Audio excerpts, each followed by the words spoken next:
Hey everyone, welcome to Willow's Whimsy. Thanks so much for stopping by.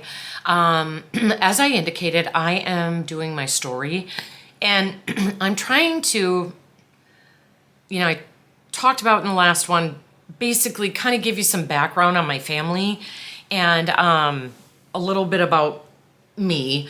I'm trying to tell my story rather than go into all this detail and have this series last forever.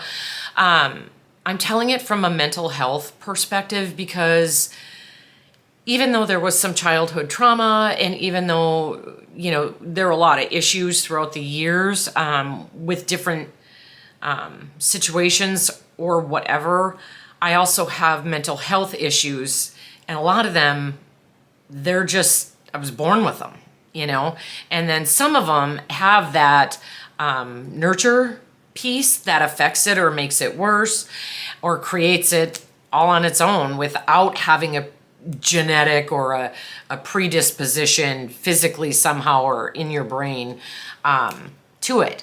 So I basically, I try to keep my videos under 15 minutes. If you do see this and you watch the whole thing, I'll link to the first one. This is in a playlist too, so you can kind of go through the first one and go in order as I am able to publish these.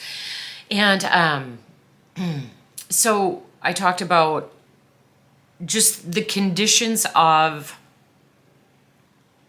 like I said, my parents, my grandparents, kind of established family members, the situation I was conceived under and born into, and the fact that I then had a sister.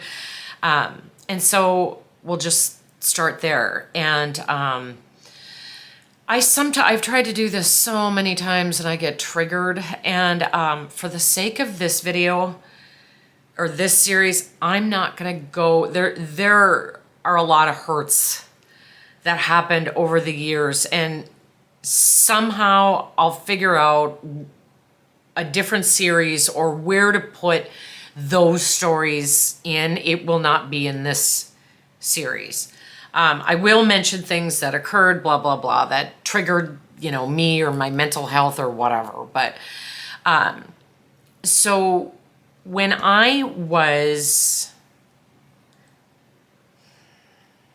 my sister was 7 months, so I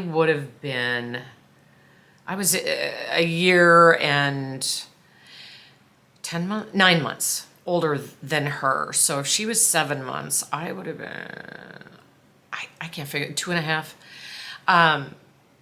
My parents divorced, and as I said in the first video, I never called my mother and father, mom and dad. I called them David and Jerry. I called them by their first names.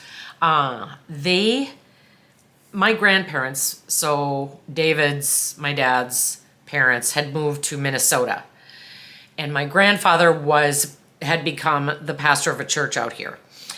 And it was in Minneapolis, North Minneapolis. And my parents divorced. And so my grandparents took us because my parents weren't quite sure. They kind of needed time to figure out their lives separate, finances, jobs, like all of that. And then my sister and we'd figure all that out down the road.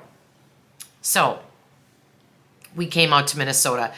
And here's where I think a lot of the mental health stuff, even at 2.5, started to show. I do believe that personalities too are genetic. And I talked about anger in my last video on my mom's side, and how going back at least as far as my great-grandmother, anger, a lot of anger, nasty, vile, horrible anger. And so I was angry. And I don't think that I was angry, like you wouldn't have looked at me and went, what an angry child. It's just that you never knew what was gonna set me off. And when I was set off, it was destruction. So my grandma said I used to try, I'd put my head down and I'd run for the window and try to put my head through the window if I didn't get my way. She said that saying no to me was like waving a red flag in front of a bull. And yeah. I also absolutely loved to be the center of attention. And so I had one of those personalities that, as I got older, I was one of those people, didn't matter if the attention was negative or positive. I just wanted the attention. And so I'm sure I was like that at 2.5 too. And I'm sure some of my temper tantrums came in when I wasn't the star of the show. And so the other piece was that, and it kills me now, because that is not the case now, but I was fearless. Fearless. We lived off of a road here in Minneapolis called Victor Memorial Drive, which at that time in 1970 or so was beautiful. It was a really nice neighborhood. And Victor Memorial Drive ran like through almost Brooklyn Center, then all of North Minneapolis. And it was gorgeous, and there were these gorgeous homes. Anyway, we lived in one of those. And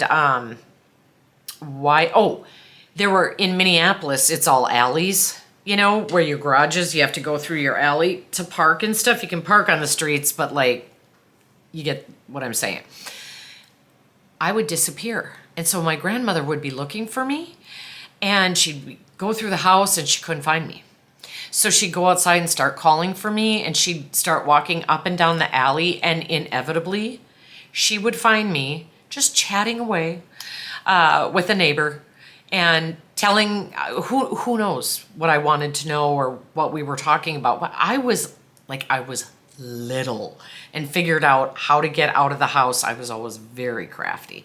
And go have conversations with people. It's what I like to do. It was very, very social. And we were with them for about 13 months. I don't remember going home with my parents. They decided to remarry each other. So they had gotten pregnant with me, got married, had my sister, divorced, then they got remarried to each other. They came out to Minnesota. I may have already gone over this part in my last one. If I repeat anything, I'm sorry. But they came out and they flew us back to New Jersey with them, where my sister and I were born. And that's really when the shit hit the fan. That's where the trauma was for me. I talked about anger, and I definitely was explosive, and I took a lot of stuff out on my sister. And when I would get, mad about something, and like I said too, that attention thing, that continued. Like, I would do crazy stuff. I remember one time, I don't know, 4 or 5 rolls of toilet paper, trying to shove it all in the toilet and flush the toilet, flooded the whole bathroom, and then I blamed my sister.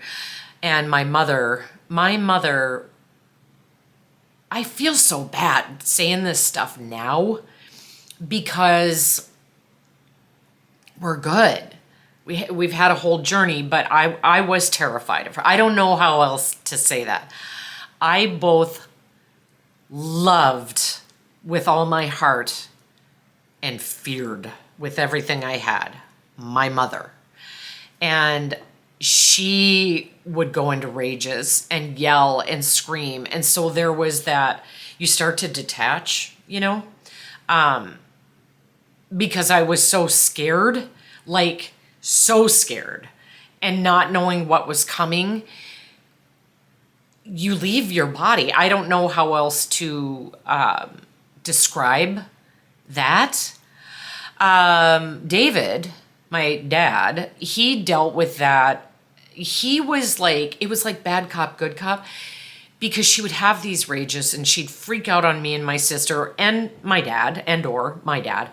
And one time we got into this Johnson's baby cream. It got all over the place. My dad well, my mom came in the room because I was trying to get out the door and I couldn't turn the doorknob to my bedroom. And she saw what we had done because the cream was all over the walls, it was all over the crib, it was all over our sheets, it was in our hair, it was greasy, it was everywhere. My mother, who usually would have screamed and raged and whatever, left. I was certain she was never coming back.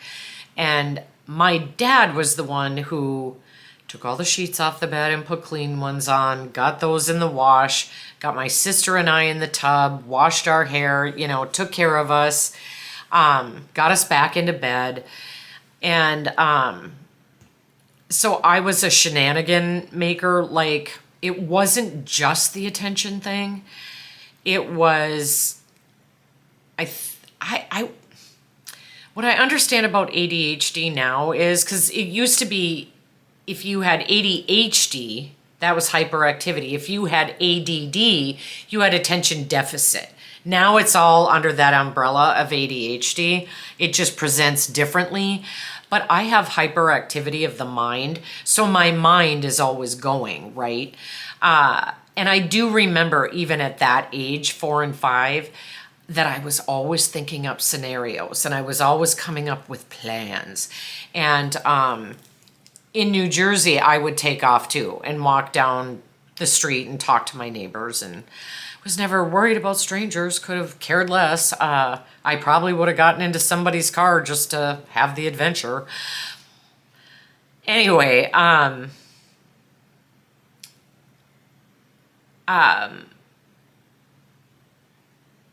lot of the things, I have a deep-seated shame.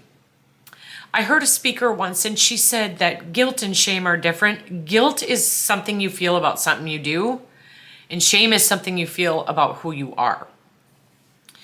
And my parents broke up again, eventually. I should say, before they broke up, their house was the party house. So my sister and I were subjected to a lot of partying, people sitting around in a circle smoking weed. Stacy and I used to take, when people would set their beer or their glass down, we'd, do this.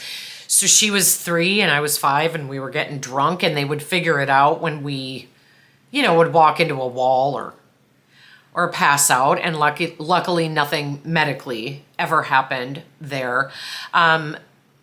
Once my parents split up, we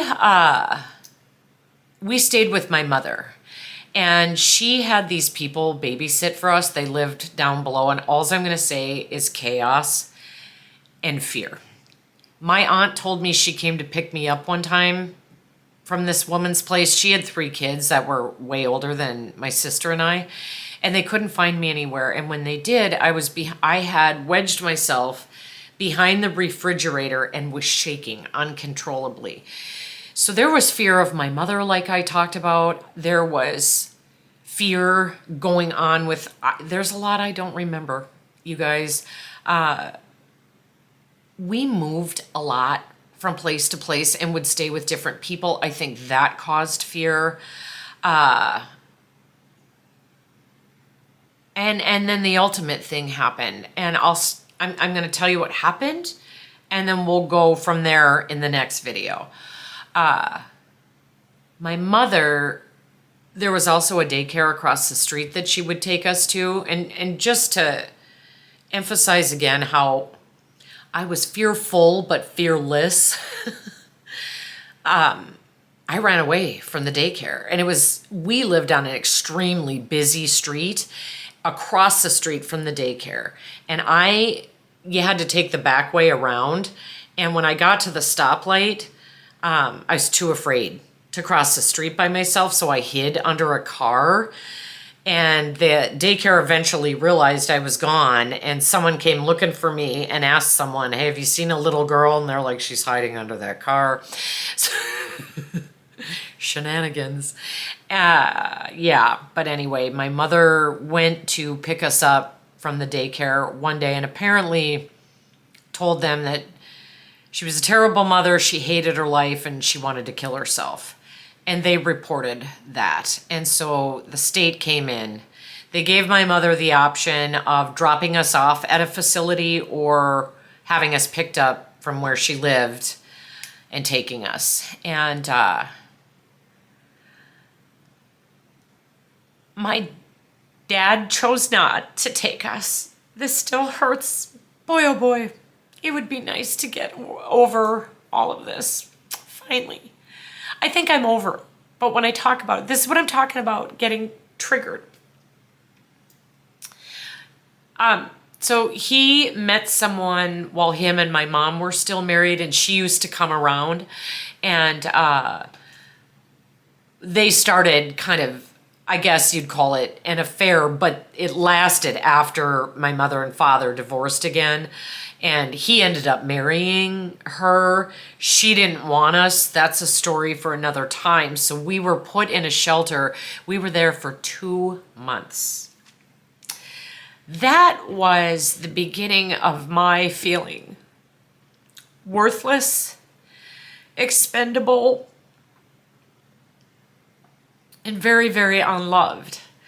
And when you feel that way, and it's what you've become used to, you don't know how to let yourself be loved.